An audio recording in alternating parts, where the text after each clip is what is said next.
आउँछ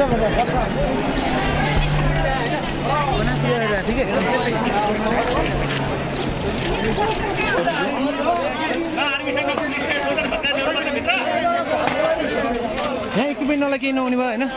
केही उपाय नै छैन इक्विपमेन्टलाई किन हामीले देखेको बढी पनि निकाल्छ नयाँ हस्पिटल